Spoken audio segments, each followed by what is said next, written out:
Hello and welcome to Follow Everton for the match reaction to Everton. Well, I want to say defeat because it really felt like a defeat. I'm so frustrated with that game. Everton's 2-2 victory at Goodison, 2-2 game at Goodison. I'm hoping we're going to be joined by a couple of the Follow Everton team members.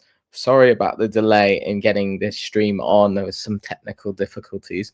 But we're in now. I'm sure everyone's with me and feeling very frustrated and kind of unfortunately down after that, which was such a positive first half. But coming away from that, it's so incredibly annoyed and unjustified. I'm seeing some comments coming in. Nice to see you all. Wormy Spoons. Everyone's saying they are feeling robbed, and I don't blame them. But, especially if I'm coming from 2-0 up and walking away with a draw. I mean, incredibly frustrating. I think everyone will be talking about that penalty that wasn't, penalty that was given and taken away. It just doesn't.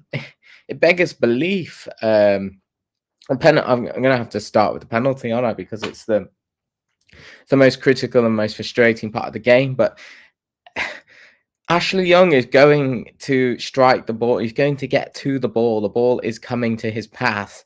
He is pulled from, and you can see his shirt pulled from Maguire and De Ligt. They're both really tight to him.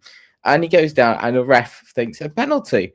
Penalty in real time. He thought penalty. VAR thinks I'm going to re-referee the game, takes about 5 minutes, and then decides, oh, go to the screen. What am I going to the screen for? To look at it again? And then sends the ref to the screen. He looked at it for ages, and then he bottles it and turns over the decision.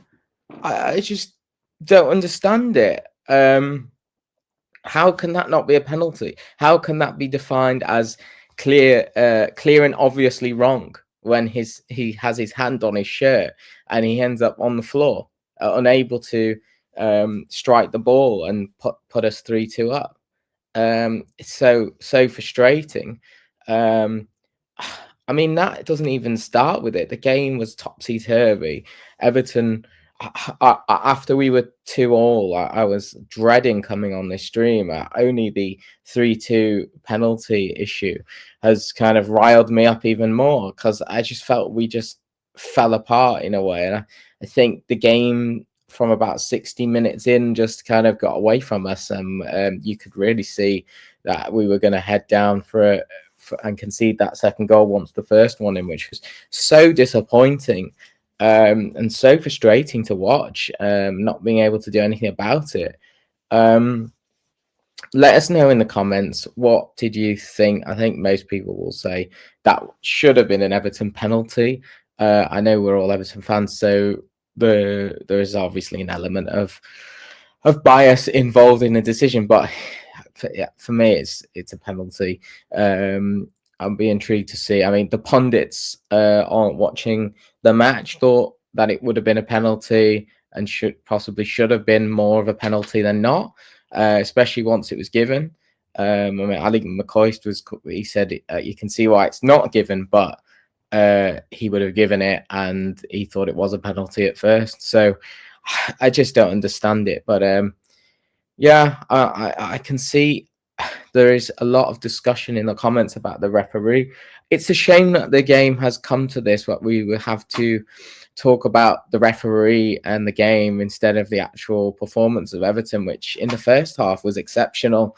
I just wish I was doing the match reaction at half time, not the match reaction at full time, and that we had the 3 points. I just don't know how that second half got away from us. I'm not going to do too big a reaction today.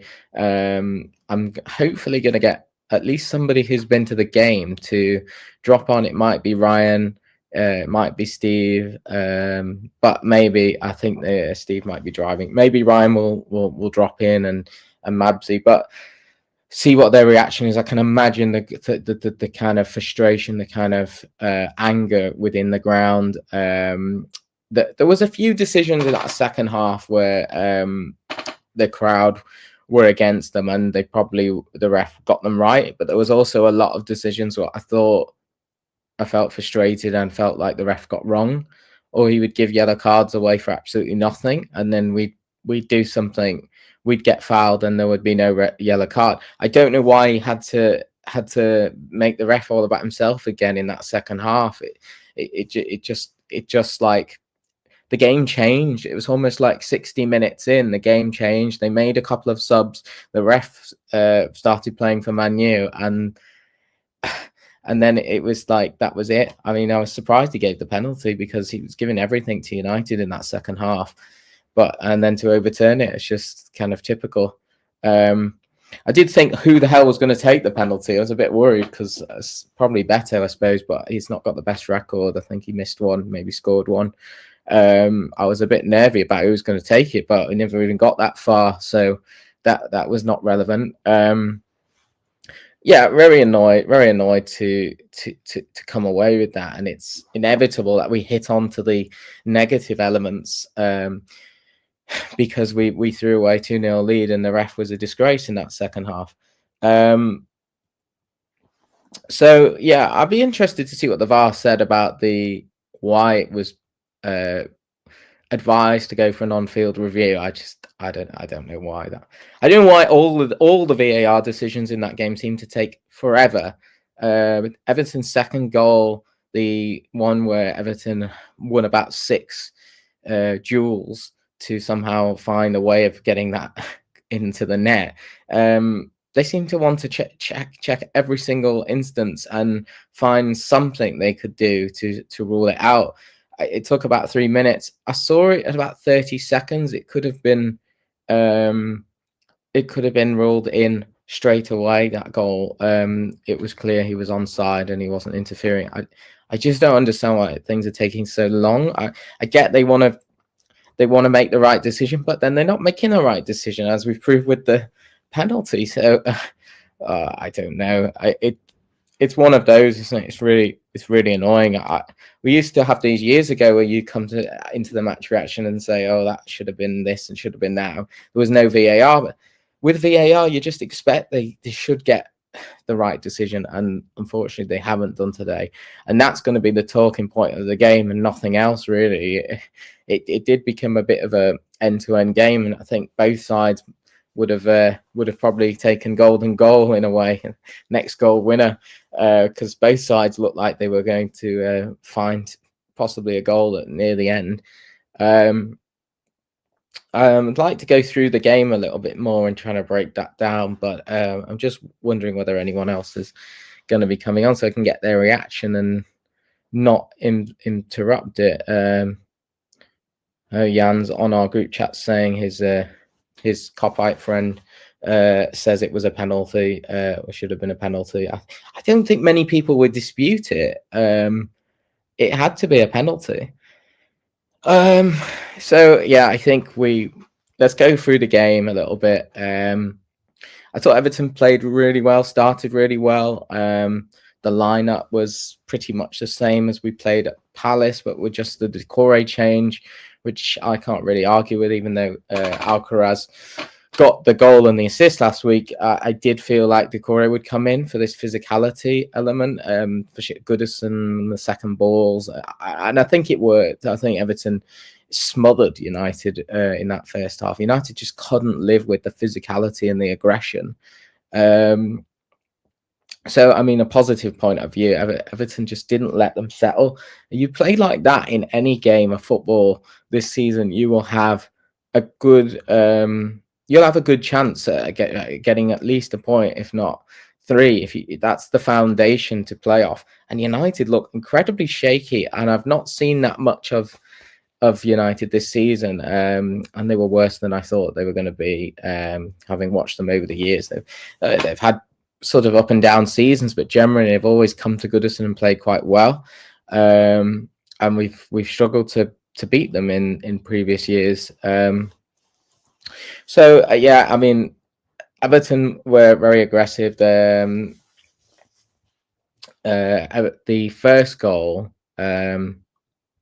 was the better goal, wasn't it? Was it the Beto? Yeah, it was. It was the Beto goal. Sorry, I said that was the second goal before, but that was the first goal. The one where we won the corner kick and the cross came in. The ball was recycled about 4 or 5 times, and then Everton won every single one of those headers. It just shows you how they were playing in that first half. It epitomizes it, and they only scored that goal because of it. And it's Beto in the end, the man you want it to fall to, really, on his form, to put it away and put Everton 1-0 up and put us in the driving seat for the game. Yeah, that was the big VAR check. And I think United struggled to build anything up in that first half. Everton pretty much controlled it. United played ball forward, Everton would defend it, the ball would recycle. We mixed it up with short passes. We played some long balls, a lot of balls over the top to Jake O'Brien, who's he's a monster, really. He's like 6'5". He was winning all the balls and getting Everton on the attack. And then Everton pretty much scored the second goal in their next meaningful attack, where Lindstrom, who struggled to get into the game, I felt, with the young United player Doku, I think it is. I know City have Doku, but I think they signed a Docker as well. He was struggling against him, but I think when Lindstrom got away from him and had a bit of time, he was playing well, and he played that really good through ball that Beto latches onto, plays the ball across Harrison's left foot touch. He tries to get a shot off. He does get a shot off on his right foot, hits it pretty central, but quite a bit of power, and the keeper parries it. And it's Doucouré who's the one who comes in. He mops it up. He starts the attack, Doucouré, from that base of midfield, plays it off to Lindstrom, and then he's the one at the end of it who's ran all the length of the pitch past the 4 United players who just don't work hard and just are very passive and static. And it's Maguire up against Doucouré, but Maguire doesn't jump until the ball's nearly in the goal. It's Doucouré. He just comes in. He says, "Thank you very much." Sort of Tim Cahill-esque. I'm having that, and I'm putting that in the net. So yeah, he finishes it. He finishes it off, and Everton 2-0 up. And you say Everton are in the box seat now. Everton looked really good. I was really enjoying the game. With control of it. United didn't get near us, and I could sense on watching it that the crowd were singing, and it seemed to be quite positive and jovial. And then Everton should have been 3-0 up, if I remember. It was a flick, it was a back heel from Lindstrom, and I think the ball goes down. I think maybe James Garner passed it and Beto, and it should be 3-0. No, it was Doucouré. Yeah, it was Doucouré. He got through in the air, sort of the edge of the box, and he puts the ball across the face. It goes through his legs and the defender's legs. And Beto was close to scoring, but it was well defended. If that was 3-0, it's pretty much game over at that point. 2-0, you still feel really in control of the game at 2-0. I don't think anyone would deny that.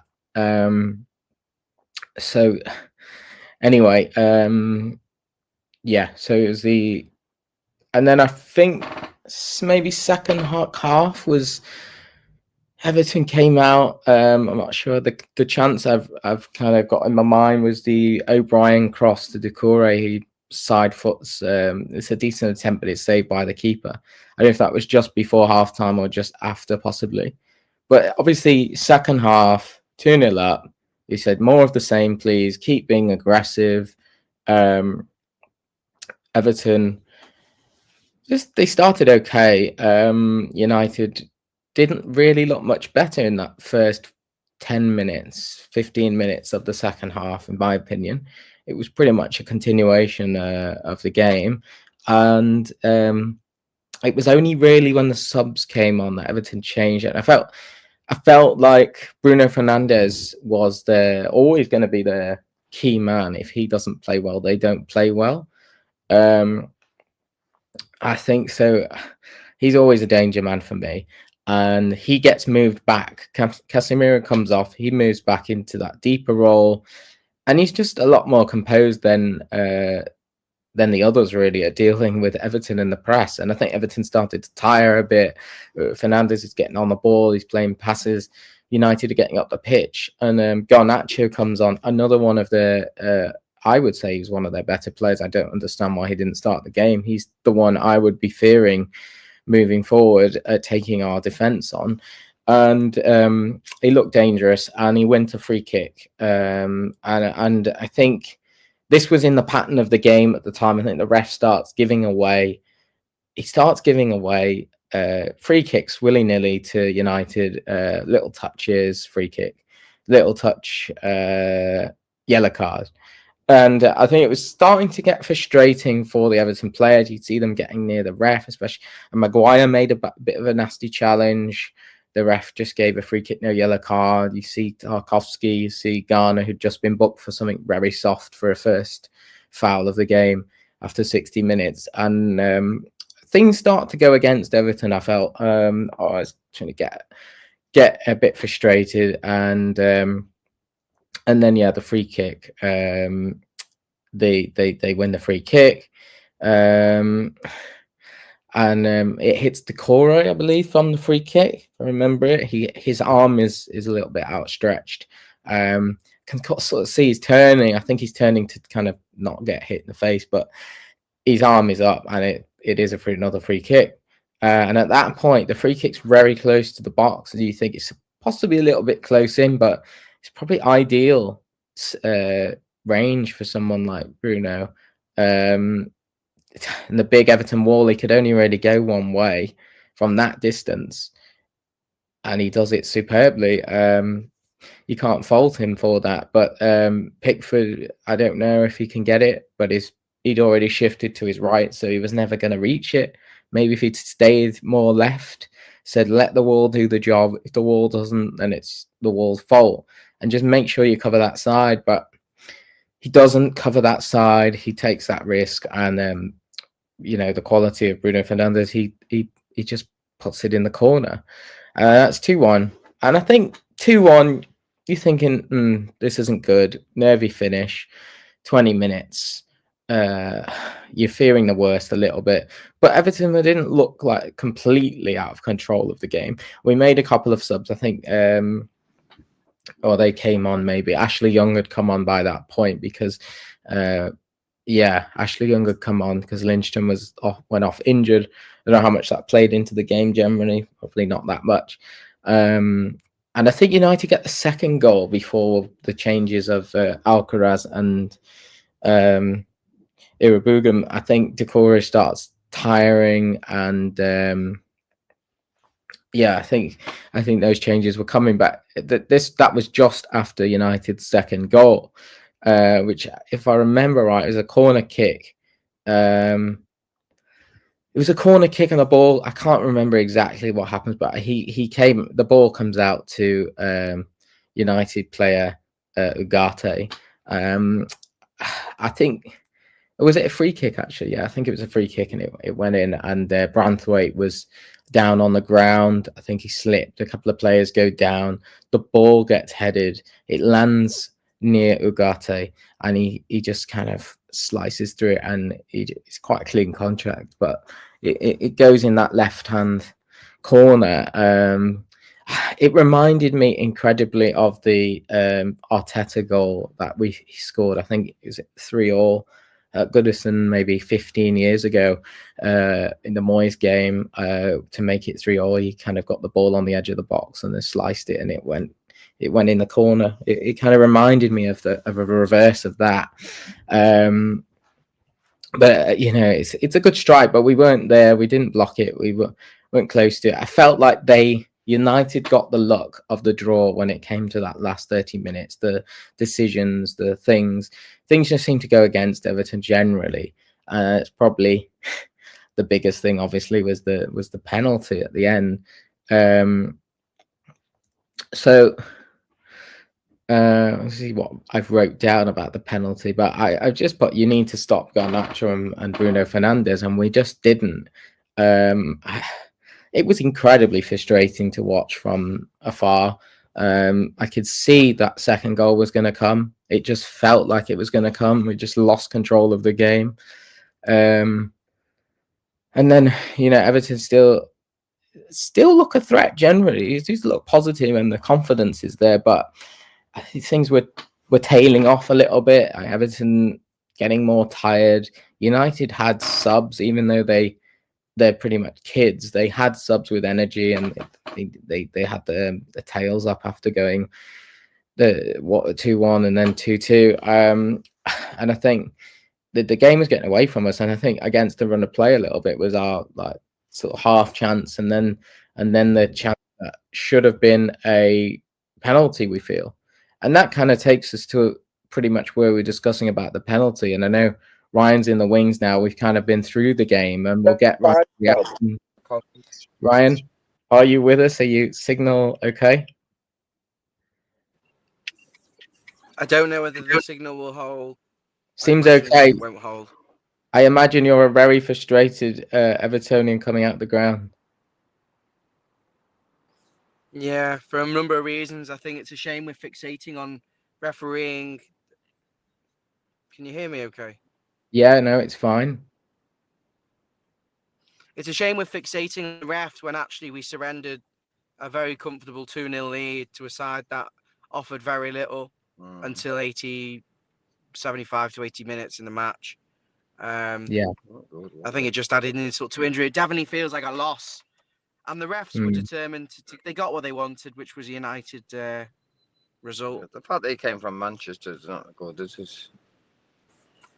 He is a Manc, isn't he, Anthony Madley? Really?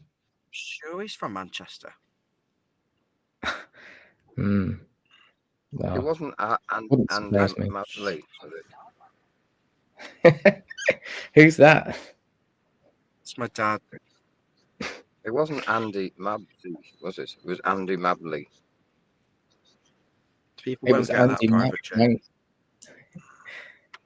Yeah. Did Evertonians fear the worst when it went to 2-1? Did you feel like it was always going to go to 2-2? How the crowd seemed to get a bit more flatter. Yeah. Yeah, they were overrunning us in midfield. We started losing the battles. Then when we did press, they were able to play out through the press quite easily. Yeah, we were better when we stepped up and we were more physical, but United seemed to just kind of play through it and then into midfield. And then we didn't have the legs, and it was a bit more desperate. I think on another day they go and get the winner if that game stays on, in all honesty. But that's on us for kind of, I think we made the substitutions too late. He obviously knew we needed to make the change. We conceded while the players were waiting to come on. Yeah. He had an opportunity to bring them on. We had a throw in and he doesn't bother to do it and he holds off, and it's just poor, isn't it? Poor game management, poor refereeing, and poor. You could say it's poor from Moyes not to be proactive with the substitution. Yeah, how much of it comes down to the likes of Bruno Fernandes being dropped into that deeper role and allowed to kind of then get on the ball? Everton dropped off. They didn't have the energy to press then, and they start picking passes and playing through midfield, and seemed to just get pushed back and back to a point where we just looked like we were going to concede a chance every attack. I don't really think we had an excuse to, we played a week ago. So it wasn't like we didn't have the rest. We needed some fresh legs, some fresh impetus. I don't think the Timo Abunam actually worked particularly well. You've got to stop Bruno Fernandes. He's the best player. You've basically just got to pin on him when he gets the ball in a dangerous area, swarm him. There's other players at Man United who don't have that threat. Garnacho and Fernandes are the two. Yeah, cause the problems. Yeah, I don't know if you heard me say that before, but I said exactly the same thing to stop those two players. Yeah, I just went through the whole game. I said you have to stop those two players particularly to stop United. And second half, we let them start running the game, which was our own downfall. We didn't have the subs. We needed fresh legs out wide, but someone who could turn United back around. I think when we took Lindstrom off, as bad as he was, United then saw that as an indication of we can just go for this.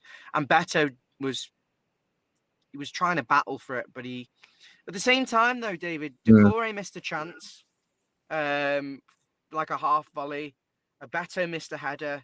Beto missed from a cross as well, a low one that came from the right-hand side by the Gladys Street. So there's at least 3 big chances there that we didn't convert. Yeah, it was. You haven't heard me talking about it. The one where he plays it across the face is the United defender does really well to get in front and stop him. Decore's one is a good chance, but he does connect with it quite well, and the keeper saves it. He needs to get it away from the keeper a little bit more, but it's probably quite tough when it's coming at him the way it was.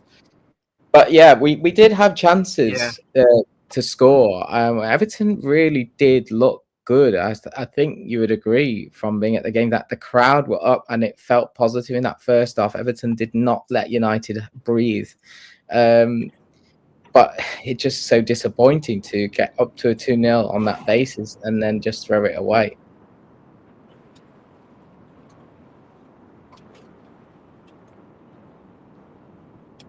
Are you still there? Was you live on stream now? Yeah. Our signal's gone. How many people Your signal's gone. I can still hear you. I thought you were there. You're not If there. you'd gone live at the full-time whistle, you'd have had probably 500-600 viewers by now. Everyone can hear you. I can hear you. But yeah, I mean, it's frustrating. I don't know how many people have just shut their laptops and gone to bed or just gone out. You just try and forget about this because it feels like a defeat. It feels horrible. Are you still with me? Yeah. It Yeah, we definitely could feel hear worse. Yeah, definitely felt like it. Oh, coming out the ground, it was extremely flat. It was almost silent, and all you could hear was people talking about the referee, the penalty, the fouls. They were all at the other end, apart from the penalty, which was at our side of the park. And to me, in real time, it looked clear that Ashley Young is about to make contact to strike the ball and is kind of clattered by 2 people. But I'd need to see it back. Yeah, I mean, it's not. I wouldn't say it was a foul that's like blatantly. It was obvious, but it wasn't like, oh yeah, that is 100% a penalty. I'd say it's a 75% penalty. Like it's well enough contact to justify that he falls on the ground and have a chance to shoot, and then therefore it should be a penalty. I just don't understand it, and I don't see how it could be defined as clear and obviously not a penalty. It's probably not clear and obvious, which is the main thing there. The same with those offsides that they're looking for. Are they clear and obvious where they're doing all that? But the bottom line is, you could say that Young didn't have control of the ball, and it was a duel or whatever. Well, but then he's yeah, taking him out clean. But the ball, if you look at the path of the ball, it's actually coming towards Young. The rebound is coming towards Young. So there's a strong possibility Young's going to get some connection on that ball and possibly shoot.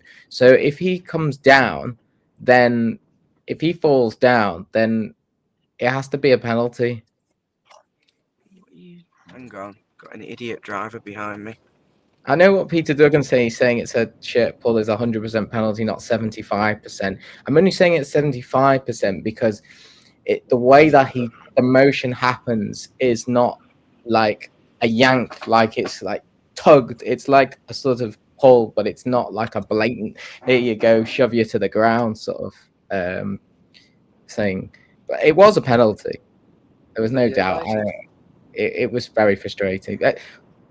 Yeah, I noticed we lost, the other way around. It's lost the toss, right? Yeah, I think that was to try and unsettle us, but that didn't really affect it. I don't think the sun was a problem today. The sun? Yeah, the sun was in the eyes of pretty much all the players. In the second half. In the first half and the second half, every player had the sun to contend with. I don't know whether you prefer to have it, which side, but it didn't. We should have steamrolled them. When we were more physical and more aggressive, we were all over them. It's when we stopped being aggressive, when we stopped being really physical, and I don't think we found the overloads as well today as we normally did. I think it was a bit Sabutio-esque. Like everyone stays in their section of the pitch. It wasn't as fluid. It wasn't as. And then when we had the ball, we kind of lumped it long too much just to Beto on his own. It was a bit reverse of what we've been doing at times. Mm. But look, we got a point on the board, and I think the other results today dictate how good that point is. Yeah, I mean, If if you want Wolves to lose, Ipswich lose, you know, you're saying it's a point gained against a difficult team who beat us 5 out of the last 5 times. Yeah. I mean, if you look at the table, you probably haven't seen the table yet. Everton, I don't know if this is up to date. Everton on 31 points. I think it is up to date, isn't it?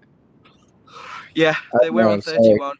It was on 31 points. Unfortunately, the table has now gone into the 3 o'clock kickoffs. But after the game, Everton had played the same amount as the teams around them, Palace, Brentford, pretty much the same number of games from most of them. And they were above. They were in 12th with that point. So if the other teams No, I lose, don't think we've played a game more. we've played a game. No, we've played 26. Yeah. They've all they're played playing now. Yeah, so they're playing now. So they've gone above us again on live play. Who has? We went above Tottenham and Palace because we had the same points or something. Yeah, they're winning, aren't they? Which is standard. Is Tottenham winning now?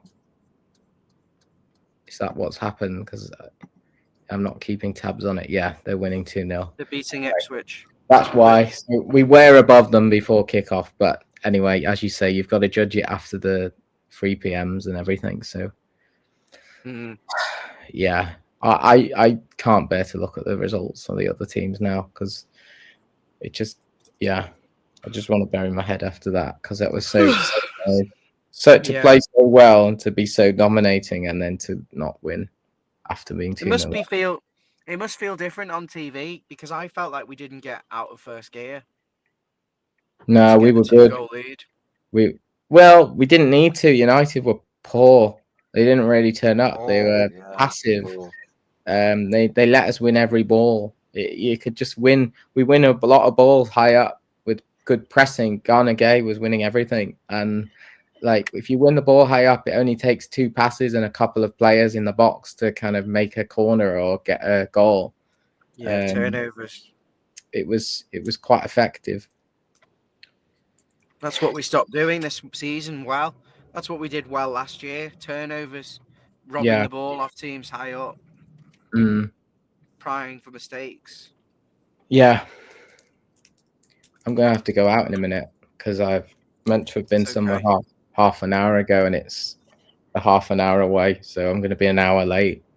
You've probably covered everything. I think everyone just feels a bit deflated, a bit flat, depressed. Yeah. Yeah. Feels crap. If it was the other way around and we were 2-0 down and we come back to 2-2, we'd be saying it was a great comeback and, showing character. It's the fact that he surrendered a 2-goal lead, comfortable. And the free kicks, they were down the other end, but were they free kicks? It was a little bit soft, the first Garnacho free kick. The Ghana Gay he does sort of catch him, but he just goes down, doesn't he? And then gives the referee a chance to award a free kick, which the ref was taking every day of the week. And the second, he hits Decore's arm. It's kind of slightly away from his body, so it's probably a free kick. The third one, yeah, it was handball. I can't remember the third one, the one that led to their equaliser. I can't remember why it was given a free kick, but I think it was. The ref was giving everything, and we were losing control of the game, so we started fouling. Yeah, that's what I said. That's exactly what I said. We lost control. Peter says it's a blatant dive, and so does Dark Ribbon. But that's the player that Garnacho is. He wins fouls. He goes down very easily. He's light. He cheats. He's what Lindstrom should be. He knows how to be clever and win free kicks, and he was fresh on the pitch, and he's a quick player anyway. He's agile, so looks like because he won't do the defensive stuff. That's why they had to bring him on late. But He reminds me of Lindstrom, Garnacho and Lindstrom, but Lindstrom hasn't got the end product. No. Okay, Dave, go and wrap it up. Yeah. Well, I'm sure there'll be some further reaction to this from the team, but I think everyone's pretty much deflated and probably feel a bit like, you know, we had the 2-2 against the Shite where we got our moment to kind of the opposite, didn't we? So this is kind of what it feels like to me on the reverse end. It was a double defeat. That's how it feels. We were 2-0 up. We crumble. 2 set pieces. It looked like the goal you couldn't stop. The free kick, maybe the keeper needs to anticipate it's probably going to that side because of the wall and because of the type of player Fernandez is. Yeah. Because of the previous free kick, he hit it the other side. Maybe he should have thought about it, but probably couldn't stop it because it was hit with pace and precision. The second one where he's launched it into the box looks like it was always going towards Maguire, but it looks like we don't deal with the first or second ball. No. And then I'm actually saying as it goes out towards Agati, I go, oh no, under my breath. Because you can you see the situation there where he's like, it's going to land to him perfectly, clean, really close. Yeah. Did it not remind you of the Arteta goal for the 3-3 at Goodison 15 years ago? No, I need to see it back. Kind of rolls out to him and he hits it on a half volley. It's a double defeat because we were 2-0 up and we've drawn, and then we had the sucker punch with the VAR at the end. So that's enough to make anyone feel depressed. Yeah. It's definitely worth a little watch for you being at the ground and just to see it differently from the TV, but when you've got it out your system, We'll probably analyse it. I think you'll say Thanks, the same. David. You've seen it. Yeah, all right, I'm gonna get watch home it back. safe. We're nearly home. And thanks everyone for joining us, and we'll see you next time. Take care. Bye bye. Yeah.